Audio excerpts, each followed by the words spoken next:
sewing room. Thanks for joining me today. In today's video we are going on a little trip. We are going to a sewing day, which is the Sheffield Sewcial, which is in Yorkshire. So it's roughly about an hour away from me, so I'm actually going to be getting the train over there. But before I do that, I thought I would film a little bit of footage to tell you about what I'm going to be making today and just generally a little bit more about the day. So the Sheffield Sewcial is organised by Sew Studio, who have made the gorgeous Revlin dress pattern. So you can find Sew Studio online, and I'll put the details down below anyway. But they are organising the wonderful sewing day. So there's going to be lots going on, lots of people will be going there. I'm going to be meeting up with Judy from Running So and So, so that's going to be really cool. We're probably going to be filming a little bit of video together, so that's going to be really nice. Hopefully we're going to be having a chat with Izzy, who's organising the sewing day, so you can find out a little bit more about it. There should be a fabric swaps table, so I'm taking some fabric to swap.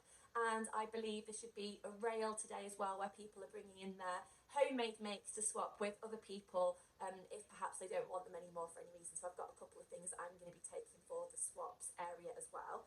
But I thought I'd just tell you a little bit about what I'm going to be making during the sewing day. So you'll probably remember, if you watched my channel already, or if you've seen any of my other videos, that I recently posted some content about a capsule wardrobe that I'm planning on making for winter. And I thought today I would start to make one of the things for my capsule wardrobe. So I'm going to be using this gorgeous fabric with the cheetahs on.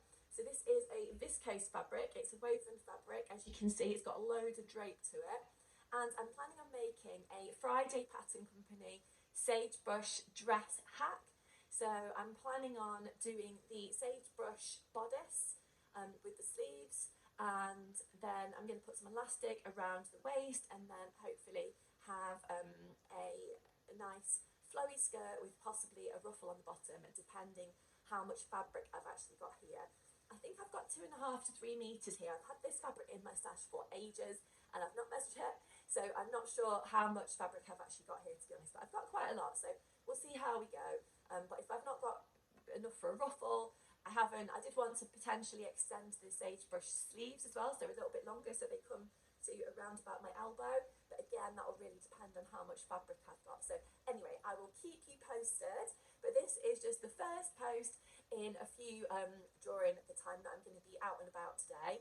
So I'm actually going to be getting the train over to Sheffield, and then making my way over to the sewing venue. We'll film a few little clips during the time that I'm actually at the sewing day, so you can see what it's all about. And then hopefully when I get home, I can show you my finished outfit as well. So I hope you enjoy watching today. If you do, please press that like button and subscribe to my channel if you haven't already. I'd love to know what you're working on this month as well. So if you would like to leave me any messages down below, that would be amazing, and I will get back to you, should I say, as soon as I can. I do like to have a chat with you down there, and I'm always inspired to hear about what you're making as well, and it gives me ideas for things that I can do in the future.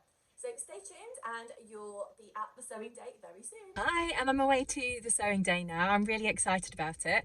I managed to spend some time last night cutting out my pattern, so I've got that all sorted. So I am on my way. I always get a little bit nervous when I'm going to a sewing day about have I got enough kind of projects to keep me occupied during the day. I'm sure I have. I've only actually brought the one project with me this time because I thought it is a woven project, and I think it's going to take me a little bit longer than perhaps like a t-shirt or something would. So I'm hoping that I'm going to be all set. So I'm going to meet Judy on my way, hopefully at the train station, and then we're going to arrive at the sewing day together, and then we're going to get all sorted. So I'm just waiting for my train at the moment, and then I'll be on my way.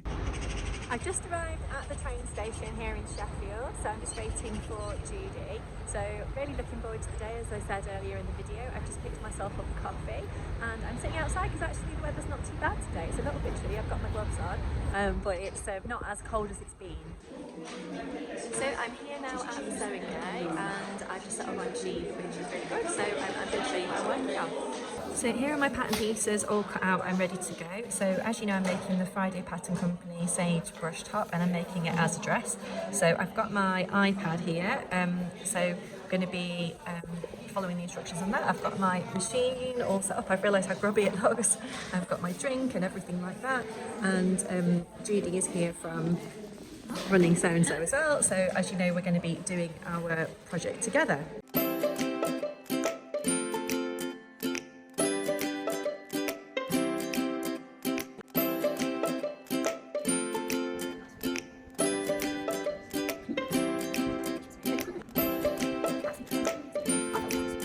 So, hi Izzy. Hello. So we're here at the sewing day today. So you organise the sewing day. Can you tell us a little bit about what's happening today and why you organise it? So today is probably our 4th social sewing day. The point of doing the sewing day is just to get loads of sewers together to really enjoy sewing together and have a really fun day. Part of the day we have a fabric swap, so people can bring their unwanted fabric and swap it, take something home, and same with patterns. We've also got some homemade garments as well today, which people have brought, which other people can take home. So it's a really nice way of being sustainable with your hobby and also making new friends, which is great. And you also have afternoon tea provided, refreshments all day. Yes. Do you think that's an important part of the sewing day? I think it's essential. With a Prosecco and a bit of cake, absolutely gets the chatter going. We get a lot of people that come back every time, so there's lots of good relationships being formed, and the cafe time is really important, yeah. If people are interested in coming to one of these days in the future, how do they find out about it? They can book on my website, isosexstudio.com. We've got about 5 happening this year, so check it out. So I'm here with Judy at the sewing day. Can you tell us a little bit about what you're doing, Judy? I'm going to be doing the sagebrush top with you, and I have got a beautiful gingham which I got last night. Came last night. Oh, we might have to over it. Came a few days ago from Like So Amazing. And I love the colour, it's like a clovery pink. It is really pretty. I'm doing it because on the front of the sagebrush pattern, we've got one in gingham, and I think that's what's inspired me. Brilliant. I'll look forward to seeing how you're getting on with it. I should be filming you. So I'm making a bit of progress here. I've managed to stay stitch the front of my bodice here. I've done the back pieces and I've just put on my ruffle. Just thought I'd show a small update of how I'm getting on at the moment. I've now added my yokes, my ruffle and my bodice pieces all together. So it seems to be coming together quite nicely. I've got my back bodice pieces all there with the yoke, as you can see. So yeah, pleased how it's going so far. How are you getting on then, Judy, with your project? I am changing my mind rapidly. I want to see if I can do a burrito. And I'm not thinking straight at the moment.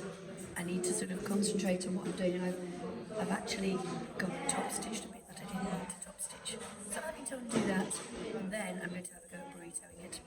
So time will tell whether I succeed or not. It's a great idea, so hopefully it works out okay. If it does work, it means I won't have to do anything around the neck.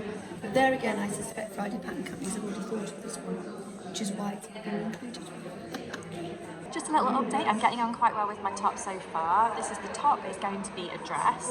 So of course Judy is also working on a sagebrush top at the moment. She's getting on quite well, so I'll give you a bit of an update on her project in a minute, but just to show you. So this is my top coming together. So we've got the ruffle on the front. I'm just about to sew up the underarm seam here. Rather than doing the binding around the neck, I've decided to overlock it just around the neck there. So I'm actually going to fold that over twice and top stitch in place instead.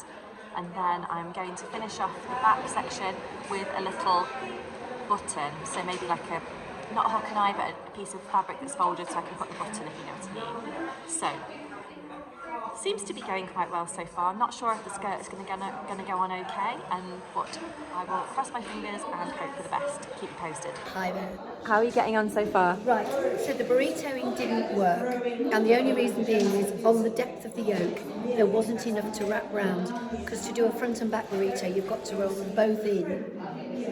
And so you roll them both in, then roll the back one over the front, do the front one, unfold it, and then repeat on the back.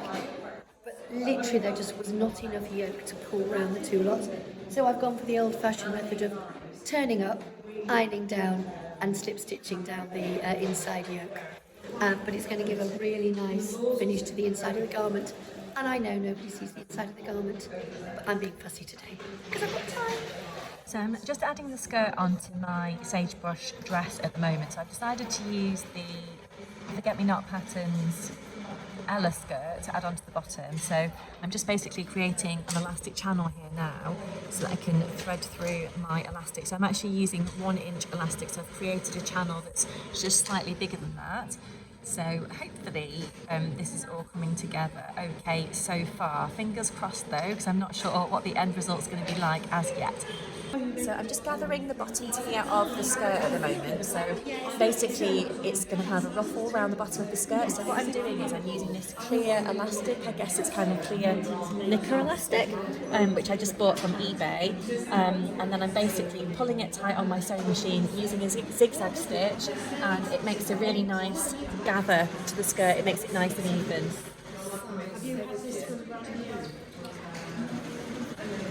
So the sewing day has come to an end now, so I've actually done quite a lot on my project here. So as you can see, I've got the ruffle on the bottom of my skirt here, and I've got the elastic channel just about through the centre, but I just need to sort that out a little bit. I need to finish off the neckline, and I need to finish off the sleeves. But hopefully I can get that done over the next few days at home, and then I'll have a finished dress to wear. So here I am back from the sewing day. I had such a good day with Judy over there, and it was great that we could work on similar projects as well. As you know, she was working on a sagebrush top, which looks fantastic, and I have worked on a sagebrush dress hack. So I will be putting in some footage of what the dress looks like actually on me, but I thought I'd talk you through a few details. So I'll be honest, it's actually a couple of days now after the sewing day, and that's just because I needed a little bit of time when I got home to finish off my project. But here it is, and I'm really, really pleased with it actually. So I've made a few little design tweaks to it as I've gone along, which I shall talk you through now. So basically, the neckline on the sagebrush is supposed to be finished with a bias binding, which you kind of extend round and then make into a tie at the back of the neck. But I just decided, why not? I'm going to change it. So what I've done instead is I've literally overlocked the neckline, turned it in twice, and then I have top stitched it all the way around with just a normal straight stitch. And then on the back of the garment, I've actually created a little loop here out of the same fabric, which I've literally just tucked into the kind of folded over section which I've made there. And I've added on just a little cute button there. So I think that looks quite nice actually. I've stuck with the same sleeves that actually came with the pattern pack. So as you can see, we've got some lovely elastic through those sleeves. I was hoping to extend the sleeves on my project, or possibly use the Nora sleeves from the Nora blouse by Fibre Mood, but unfortunately I didn't have enough fabric. So, but hey ho, that's okay because these sleeves are amazing anyway. So they're actually gathered around the top of the sleeve there, and then you've got, as I said, the elastic around the bottom. So I decided to keep on the ruffle. I wasn't sure with the fabric being so busy and bold if I should keep on the ruffle or not, but I decided to, and I'm pleased that I did because that's really cute. I've actually created an elastic channel just around the waist area so that I could add on a lovely skirt. So that's worked quite well. This fabric moves around loads when you're sewing it, so it wasn't that easy to actually put in the elastic casing around the middle and get it all to kind of lie flat and do all the little bits of stitching and stuff that I needed to do, but I got there in the end, so that's all that matters. But yeah, I've got that elastic around there. I wanted to kind of bring in the dress at the waist a little bit, just to give me a little bit of extra shaping. And then what I've done is the skirt that I've added onto the bottom of the garment is actually the Forget Me Not Patterns Ella skirt. So it's one of my favourite skirt patterns. It's a really cute one. So I've literally, rather than adding on the waistband to the skirt, I've extended the top of the skirt by about 1.5 inches, just so that I've got a little bit of room to add on this elastic section here. Or join the two pieces together, should I say, join the bodice to the bottom bit of the skirt. But I think it's worked quite well. We've got the ruffle around the bottom. If I stand up, you'll be able to see a little bit better. Got the ruffle just around there, so that's worked really nicely. The Ella skirt has got a bit of a high-low hem type thing going on, which I think is a little bit different and something quite fun. So I think I'm going to really enjoy wearing this one across the summer months. But I think because it's got some darker shades of I guess the kind of black and grey and blue and all kinds of colours in this fabric, I think I can also wear it at this time of the year as well, layering up with a nice thick cardigan and some nice thick ties and that kind of thing.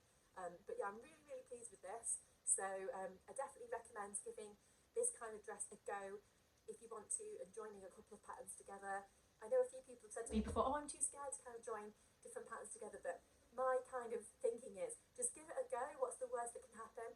And if you're only using, you know, if you're doing a practice one, perhaps you could use some cheaper fabric or some fabric that you've had in your stash for ages, or you could even use a bed sheet or just some kind of old fabric you've got lying around just to try things out, see how it goes. I've actually just dived in with this one and used this lovely fabric from Minerva, and luckily it has worked out well. I would recommend joining patterns together if you want to.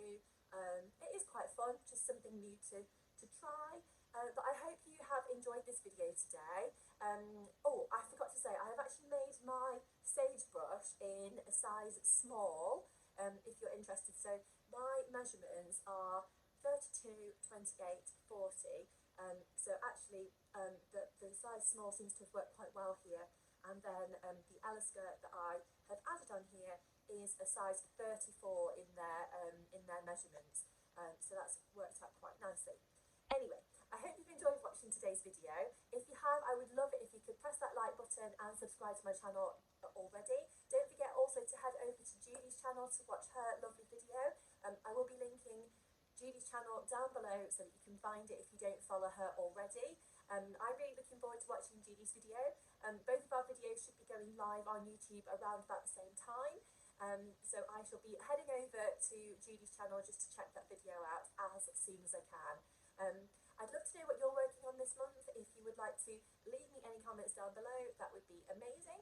But until next time, I'll leave it there. Thanks so much for joining me today. I hope you've enjoyed our sewing day, and I'll see you again soon. Bye!